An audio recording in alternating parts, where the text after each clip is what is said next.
ನಮಸ್ಕಾರ, ನಾನು ನಿಮ್ಮ ಸದಾಶಿವ ಆರಾಧ್ಯ. ಸದಾ ಸುದ್ದಿಗೆ ಸ್ವಾಗತ. ಯಾರ್ಯಾರೋ ನನ್ನ ಬಗ್ಗೆ ಅಪಪ್ರಚಾರ ಮಾಡಿದ್ರು. ಆ ಅಪಪ್ರಚಾರ ಇವತ್ತು ಏನಾಯಿತು ಅನ್ನೋದು ಗೊತ್ತಿದೆಯಲ್ಲ. ಕೆಲಸ ಮಾಡೋರಿಗೆ ವೋಟ್ ಹಾಕ್ತಾರೆ ಅಂತ ಕ್ಲಿಯರ್ ಆಗಿದೆ. ಹಾಗಾಗಿ ಖಾಲಿ ಡಬ್ಬಗಳೇನೇನು ಅಪಪ್ರಚಾರ ಮಾಡಿದ್ರು ಏನಾಯಿತು? 30 ಓಟಿಗೆ ನಿಂತೋಯ್ತಲ್ಲ ಖಾಲಿ ಡಬ್ಬಗಳು. ನನ್ನ ಮೇಲೆ ಯಾರು ಅಪಪ್ರಚಾರ ಮಾಡಿದ್ದಾರೆ ಅವರಿಗೆಲ್ಲ ತಕ್ಕ ಉತ್ತರ ಮುಂದಿನ ದಿನಗಳಲ್ಲಿ ಸಿಗುತ್ತಲ್ಲ. 20-25 ವರ್ಷದಿಂದ ತಲೆ ಮೇಲೆ ಎತ್ಕೊಂಡು ಓಡಾಡಿದವರು ನನ್ನ ಬೆನ್ನಿಗೆ ಚೂರಿ ಯಾಕೆ ನೋಡಿದ್ರು? ನಾವು ಇಂಥವ್ರಿಗೆ ಸಹಾಯ ಮಾಡಿ ನಾವು ಖಾಲಿ ಡಬ್ಬ ನಮ್ಮದಾಗಿದೆ. ನಿಜ, ಅವ್ರು ಹೇಳಿರೋ ಮಾತೇನು ಅಸತ್ಯ ಅಲ್ಲ. ಎಸ್, ಚಿಕ್ಕಬಳ್ಳಾಪುರ ಕಾಂಗ್ರೆಸ್ ಪಾಳೆಯದಲ್ಲಿನ ಮುಖಂಡರಲ್ಲಿ ಅಸಮಾಧಾನ ಮತ್ತೊಮ್ಮೆ ಭುಗಿಲೆದ್ದಿದೆ. ಚಿಮುಲ್ ಚುನಾವಣೆಯಲ್ಲಿ ಚಿಕ್ಕಬಳ್ಳಾಪುರ ಕ್ಷೇತ್ರದಿಂದ ಶಾಸಕ ಪ್ರದೀಪ್ ಈಶ್ವರ್ ಯಲುವಹಳ್ಳಿ ರಮೇಶ್ ಅವರನ್ನ ಬೆಂಬಲಿಸಿ ಅಭ್ಯರ್ಥಿಯನ್ನಾಗಿ ನಿಲ್ಲಿಸಿದ್ರು. ಅದೇ ರೀತಿ ಸಚಿವ ಡಾಕ್ಟರ್ ಎಂಜಿ ಸುಧಾಕರ್ ಬೆಂಬಲಿತ ಅಭ್ಯರ್ಥಿಯಾಗಿ ವೆಂಕಟೇಶ್ ಅವರು ಚುನಾವಣೆಯಲ್ಲಿ ಸಮರ ಸಾರಿದ್ರು.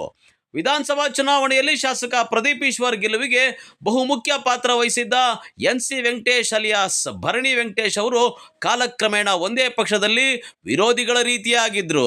ಇದಾದ ನಂತರ ವೆಂಕಟೇಶ್ ಅವರು ಸಚಿವ ಸುಧಾಕರ್ ಆಪ್ತ ವಲಯದಲ್ಲಿ ಗುರುತಿಸಿಕೊಂಡು ಚಿಮುಲ್ ಚುನಾವಣೆಗೆ ಸಿದ್ಧರಾಗ್ತಾ ಇದ್ರು. ಆದರೆ ಬೆಂಗಳೂರು ಬಾಯ್ಸ್ ಅಂತಲೇ ಫೇಮಸ್ ಆಗಿದ್ದ ವೆಂಕಟೇಶ್ ಅವರನ್ನ ಶತಾಯ ಗತಾಯ ಸೋಲಿಸಬೇಕು ಅಂತ ಶಾಸಕ ಪ್ರದೀಪ್ ಈಶ್ವರ್ ಯಲುವಹಳ್ಳಿ ರಮೇಶ್ ಅವರನ್ನ ಅಖಾಡಕ್ಕೆ ಇಳಿಸಿದ್ರು.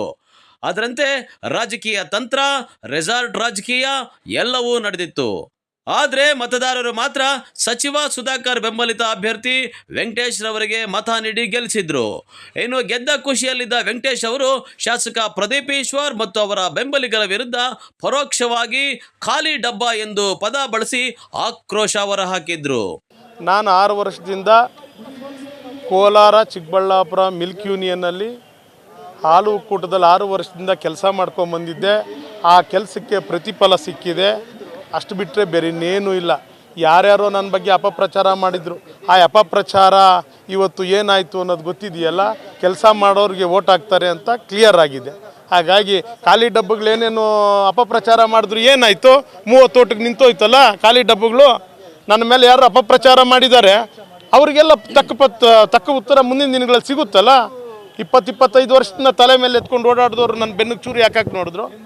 ಭಗವಂತ ನನ್ನ ಮತದಾರ ಪ್ರಭುಗಳು ಮತ್ತು ಎಲ್ಲ ಸ್ನೇಹಿತರುಗಳು ಮತ್ತು KP ಬಚ್ಚೇಗೌಡರು ಮತ್ತು ನಮ್ಮ ಮುಖ್ಯವಾಗಿ ಉಸ್ತುವಾರಿ ಮಂತ್ರಿಗಳಾದಂಥ MC ಸುಧಾಕರ್ ಸಾಹೇಬರು ಮತ್ತು ನಮ್ಮ ನುಗ್ತಳ್ಳಿ ರವಿಯವರು, ರಾಜೇಶ್ ಅವರು, ಎಲ್ಲ ನನ್ನ ಸ್ನೇಹಿತರುಗಳು, ಎಲ್ಲ ಆ ಪಕ್ಷದ ನನ್ನ ಸ್ನೇಹಿತರು, ಕಾಂಗ್ರೆಸ್ ಪಕ್ಷದ ಮುಖಂಡರುಗಳು ಕೂಡ ನನಗೆ ಸಹಾಯ ಮಾಡಿದ್ದಾರೆ. ಯಾರೋ ಕಾಂಗ್ರೆಸ್ ಪಕ್ಷದಲ್ಲಿ ಒಂದಷ್ಟು ಜನ ನನ್ನ ಬೆನ್ನಿಗೆ ಚೂರಿ ಹಾಕೋ ಕೆಲಸ ಮಾಡಿದ್ದಾರೆ ಹೊರತು ಬೇರೆ ಇನ್ಯಾರೂ ನನಗೆ ಅಂಥ ಕೆಲಸ ಮಾಡಿಲ್ಲ. ಮತದಾರ ಪ್ರಭುಗಳು.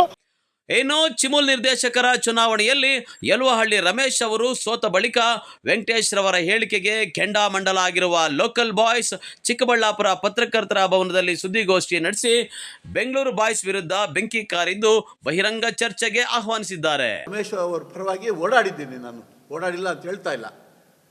ಸ್ವಲ್ಪ ತಡ ಆಗಿದೆ. ಅವರು ನಿಲ್ಲೋದು ನಮಗೆ ಗೊತ್ತಾಗಿದ್ದು. ಆಮೇಲೆ ನಾವು ಫೀಲ್ಡ್ಗೆ ಇಳಿಯೋದಕ್ಕೆ ಇವತ್ತು ಅವ್ರು ಗೆದ್ದಿರ್ಬೋದು. ನಾವು ಇಂಥವ್ರಿಗೆ ಸಹಾಯ ಮಾಡಿ ನಾವು ಖಾಲಿ ಡಬ್ಬ ನಮ್ಮದಾಗಿದೆ. ನಿಜ, ಅವ್ರು ಹೇಳಿರೋ ಮಾತೇನು ಅಸತ್ಯ ಅಲ್ಲ. ಆ ಸದಸ್ಯತ್ವವನ್ನು ಮಾರಿಕೊಂಡು ಇವರು ಡಬ್ಬ ತುಂಬಿದೆ. ಇವತ್ತು ಅವ್ರ ಡಬ್ಬ ತುಂಬಿರೋ ಡಬ್ಬ. ಇಂಥ ವ್ಯಕ್ತಿಗಳಿಗೆ ನಮ್ಮಂಥವ್ರು ಸಹಾಯ ಮಾಡಿ ರಾತ್ರಿ ಇರಳು ಓಡಾಡಿ ದುಡ್ದಿರ್ತಕ್ಕಂಥವ್ರು ಇವತ್ತು ನಾವು ಖಾಲಿ ಡಬ್ಬ. ಆತ ಹೇಳಿರೋ ಮಾತು 100ಕ್ಕೆ 100 ಸತ್ಯವಾದ ಮಾತು, ಸತ್ಯ ಅಲ್ಲ ರೀ. ಅವನಿಗೆ B ಫಾರಮ್ ಕೊಟ್ಟೋದು ನಾನು. ಮಾರ್ಕೊಂಡು ಹೋದವರು ನನ್ನಂತ ತಲೆ ಮೇಲೆ ಹೊತ್ಕೊಂಡು ಓಡಾಡಿದ್ರ? ನಾನು ಅವನು ಸಹಾಯ ಮಾಡಿರೋದ? ಯಾವ ತಲೆ ಮೇಲೆ ಎತ್ಕೊಂಡು ಓಡೋರು ಅಂತ?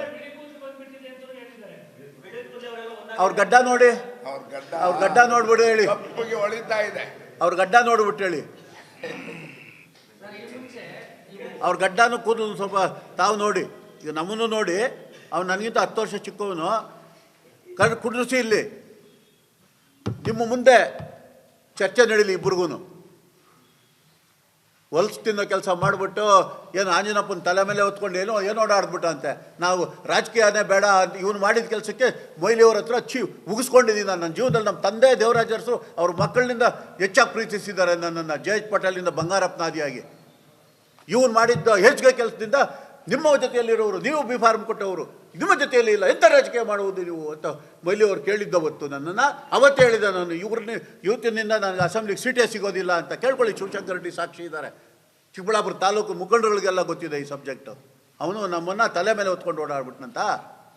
ತಲೆ ಮೇಲೆ ಹೊತ್ಕೊಟ್ಟು ಅದು ಹೇಳೋದಕ್ಕೂ ಒಂದು ಇದಿರಬೇಕು. 25 ವರ್ಷ ಯಾರಾದರೂ ತಲೆ ಮೇಲೆ ಹೊತ್ಕೊಂಡು ಒಬ್ಬ ಮನುಷ್ಯನ ಓಡಾಡ್ಬಿಡೋಕ್ಕಾಗ್ತದಾ? 20 ನಿಮಿಷ ಎತ್ಕೊಂಡು 82 kg ಇರ್ಬೋದು ನಾನು. 10 ನಿಮಿಷ ಎತ್ಕೊಂಡ್ರೆ ತಲೆ ಮೇಲೆ ಅವನೇ ಬಿದ್ದೋಗ್ತಾನೆ. ಹೇಳೋದಕ್ಕೂ ಒಂದು ಇದಿರಬೇಕು. ಇವರಿಂದ ನೋವು ಅನುಭವಿಸಿದ್ದೀನಿ ನಾನು. ಒಟ್ಟಾರೆ ಚಿಕ್ಕಬಳ್ಳಾಪುರ ಕಾಂಗ್ರೆಸ್ ಪಾಳೆಯದಲ್ಲಿ ಕಾಂಗ್ರೆಸ್ ಪಕ್ಷ ಒಂದು ಮನೆ 3 ಬಾಗಿಲು ಆದಂತಾಗಿದ್ದು, ಸ್ವಪಕ್ಷದವರೇ ಬೀದಿ ಕಾಳಗಕ್ಕೆ ನಿಂತಿದ್ದು, ರಾಜಕೀಯ ಮುಖಂಡರ ಬಾಯಲ್ಲಿ ಖಾಲಿ ಡಬ್ಬಗಳ ಹೇಳಿಕೆಗಳು ಮತ್ಯಾವ ಸ್ವರೂಪ ಪಡೆದುಕೊಳ್ಳುವುದೋ ಕಾದು ನೋಡಬೇಕಾಗಿದೆ.